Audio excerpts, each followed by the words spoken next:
Good morning. Welcome back to the madness here on a beautiful Saturday afternoon. This is Covers Daily NCAA Tournament Edition. I'm Jason Logan, Covers Senior Industry Analyst, and with me is my perfect 10 for breaking down the Elite Eight. Rohit Ponnaiya, our lead NCAA Hoops Analyst. Rohit, good morning. Happy Saturday, or as you like to say, happy weekend. Happy weekend. It was a happy weekend for me last night, so I'll take a little bit of winning. Let's try to pick a couple of winners today, right? Let's start off. I'll start off in the region we're covering here. It's Zachary Cohen's picks, I do believe. But it's Houston Villanova. Game tips off just after 6 o'clock. Should be a good one. We got a pretty short line right now. It's 2.5 favoring Houston. We've got the total at a low number, about 128 at most books. This is one where we're leaning towards Villanova and the points here. Big thing is, it's pretty clear at this point in the year that Houston can limit pretty much any offense in the country. But at the same time, Villanova has been efficient on offense throughout the year. Top 10 in the country in adjusted offensive efficiency. And they locked down Arizona on the weekend. But you got to keep in mind that when you look at a team like Arizona, as good as they were offensively, they love to run at a fast pace, which is kind of where they were at their best when they were flying up and down the court. Villanova is a little bit more comfortable setting up in the half court and kind of taking what Houston will offer them. As far as the players go, Arizona had a little bit. They have some very talented players, but a little bit less experienced than the guys that Villanova throws out there. Colin Gillespie, Jermaine Samuels, Justin Moore, guys like that. They've been here before. They've done it before, and they'll be able to get clutch buckets when they need to. The other thing we really like about Villanova in this game is that we love the fact that their defense is just playing so much better right now. 25th in the country in adjusted defensive efficiency throughout the whole year, which is good but not great, but they've been even better during the tournament. Really coming off a fantastic defensive performance against Michigan, held them to just 55 points on 34% shooting. And the another big thing to keep in mind too is the coaching in this one. Zach Cohen points out that Kelvin Sampson has just been coaching circles pretty much around most of the guys who are leading the other teams he's going up against, but that's not going to be the case in this one. He's going up against Jay Wright, one of the best in the business, has won national titles before, and Villanova's 20-6 against the spread in their last 26 NCAA tournament games. That says a lot about their coaching and how well they perform at this time of the year.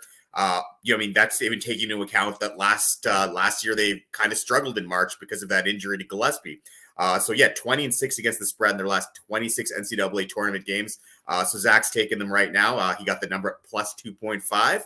Looking at the total for this game, that's ticking down as well. Pretty low number, but it does make sense. The Arizona game proved that Houston is capable of slowing down any game. And they don't really need to slow this game down because Villanova also prefers a slower pace. Villanova is actually slower than them. They're 348th in the country in average length of possession, and Houston's about 323rd in that area. So they're both near the bottom of the country. Villanova even slower, and they both play very tough on the defensive end of the floor. Every possession is going to matter in this one. I think it's going to be a slow-paced one where every team is looking for those efficient shots. So he's taking the under here, even at that low number.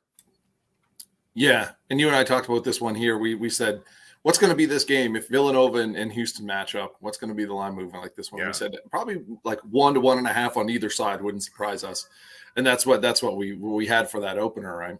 Yeah, and it makes sense in that case when you're thinking of a line that's so close. If you can get 2.5 points with a team that is a little bit more experienced, has a coach that's been here and done that before, it's a nice edge to have. Yeah. All right, so into the west side of the bracket, which has been my designated region for the tournament, and we've got Arkansas and Duke in this regional final. And for me, I am going with Duke here. You can get them as low as -3.5 right now, -3.5, -118 out there. You know what? For the past 2 NCAA tournament games, it's kind of been a maturation by fire for the Dukies here. They played Michigan State in March, a very, very tough team. And then they go through Texas Tech, which is the defense in the entire NCAA landscape. And that's what they've had to go through here the last 2 games. Some of those bad habits that we talked about in previous shows on offense, the scoring droughts, the bad turnovers, those have reared their heads during those stints. But those sloppy stints of play have not rattled this Duke team, and they continue to make clutch shot after clutch shot. The last 5 minutes of each of those games, that team really was fine-tuned on both ends of the floor and was able to pull out the victories. And it's not to take anything away from the Razorbacks' effort against Gonzaga, but I will say, to me, it felt like the Zags kind of left them off the hook a bit here. You had Gonzaga had the Hogs in foul trouble. Drew Timme was really getting his way inside, finding clean looks inside as well too against what was an overmatched Arkansas interior, but he was just missing layups. In that second half, I don't know how many bunnies he missed. Usually they're cash money shots. He was just missing some of these bunny shots. And the big difference between the Bulldogs and the Blue Devils is that when the Duke big guys get that same position inside, those layups, they aren't layups, they're dunks on your head. And I think that's what we're going to see from this Duke interior. And Duke was able to lean on that length and athleticism over the last two games. And if you look at that game against TTU, they shot 60% from 2-point range and got a lot of key scores from the big guys, got a lot of energy, buckets from them as well too, putbacks and dunks that just kind of shot a wave of adrenaline through that Duke team and carried them. And that was against the number one defense in the all holy KenPom metric of advanced defense adjusted defensive efficiency. I think much is going to be made in this contest of, its experience versus youth. And Arkansas has been here before with upperclassmen, been to the Elite Eight. Honestly, at this point, I don't think youth and experience play a role. As we've seen with the Duke players, those guys are stepping up to the table. And for me, when I get into a tough spot, I look at which team has the pro talent, and that's Duke. So I like Duke -3.5 here. As for the total, bro, you and I have talked about this. Arkansas's offense, at least, has not looked great at all during the tournament. Has not blown the doors off at anyone. And we're talking about a very, very potent transition attack that's able to get them down the floor and score a lot of points. Their effective field goal percentage is down to 42% during the big dance, and their offensive efficiency has significantly dropped over the past 3 games in the NCAA tournament. And while the Hogs have faced some solid defensive teams, and Duke is one of those teams, 47th in adjusted defensive efficiency, the big thing here is that Duke can keep pace with the Razorback, which is something that the last 3 foes couldn't do for Arkansas. This is a team that can go step for step with the athleticism of the Razorbacks. And the Blue Devils too. They were going to run off the floor a little early against TTU. Had some mistakes. TTU was scoring points at in the paint and getting to the bucket, and then they switched up to that zone. And that zone really turned the tide, especially in the second half. It utilized Duke's size advantage. It pushed TTU to the perimeter, and then those athletic guards for the Blue Devils were able to play great on the ball defense there too. They forced the Red Raiders deep into the shot clock. Forced a lot of bad looks from long range as well, too. And if we look at the Hogs here, they're heaving up a dismal 27% from 3-point range during the big dance. They shot just over 30% from 3-point range on the season. That's 316th in the country. So I think if they can do the same here against Arkansas, the Hogs are going to be out of options on offense, especially with Duke being able to keep pace. So I like the under 147. It was 147.5 out there as well, too. And my best bet for this game is actually a player prop. We saw the player props come out a little earlier than we normally see. And I jumped on this one here. It's Mark Williams, the big 7-footer for Duke, over 11.5 points. This one actually is up to 12.5, and the over is now juiced like -120 range. I still feel comfortable with taking the over 12.5 if that's what you're looking at right now. But like I said, Gonzaga was able to get a lot of high percentage looks inside. Duke's going to take that same approach, and Arkansas's front court, it doesn't have a whole lot of size beyond 6'10" forward Jalen Williams, and they were able to get the Hogs forwards in foul trouble there in that last game. Gonzaga was. But like I said, just didn't hit those bunnies down the stretch. You got the sophomore 7-footer in Williams. He's been outstanding for Duke during the tournament. Point totals of 16, 15, and 15 in the 3 tournament games. And on top of those alley-oops and putbacks and big points that he's put in, he's also done a good job of getting to the foul line and cashing in those freebies. He's 8 for 9 from the stripe. He went 4 for 4 against TTU from the foul line. So I like him to go over his 11.5 points tonight. That was at +105. Like I said, now this prop is jumped up to 12.5 at a lot of books in the over. Significantly priced like -120, but I shop around, see what you can get in terms of big wise, but I'm still pretty comfortable going over the 12.5. So those are my 3 bets for Duke and Arkansas. I like laying the points here with Duke. Shop around because you can find them 3.5 out there. I like the under 47, under 47.5, and I like Mark Williams to go over his point total tonight. let's take a look at the two lines for tonight's games. And if the guys want to haul up the scoreboard there, we'll take a look at those.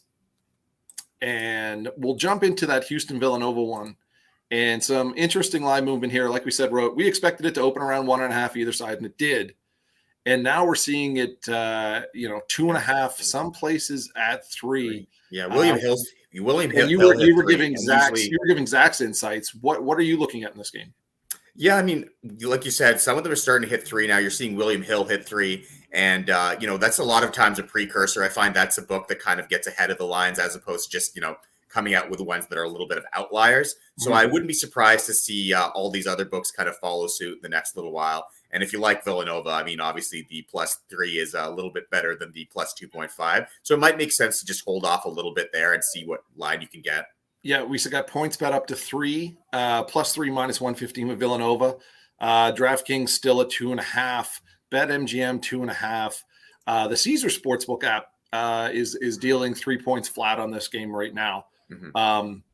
But like you said, if you're looking at a book that's at 2.5, I'm seeing a lot of Houston 2.5, but juice like -115, -114. So, and then flipping over down too. So I mean, that hit it opened at 128.5. That's about 127 now. So a lot of the value in the unders drying up there as well. Yeah, for me in this game, if I look at who Houston has played, and I look at who Houston, even those games against Memphis in the AAC tournament, Houston is a team that goes against the grain against those opponents. Like, Arizona wanted to run, UAB wants to run, even Illinois can get up and down the floor. Memphis is a team that wants to run, and Houston goes against that. Yeah. I think Villanova is perfectly fine. They are at home playing a slow-paced slogfest. You know what I mean? Exactly. Yeah. Yeah, you're not going to be able to influence or frustrate a team that wants to get out and run.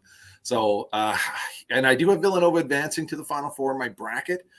And I'm usually going against my bracket here, but I think especially if it gets up to 3 and maybe we get a 3.5 or something like that with Villanova, maybe that's the way to go. So, yeah. And looking at the Arkansas Duke game as well too. This spread here, open 3.5, 4. It's kind of bouncing 3.5, 4 at different places right now.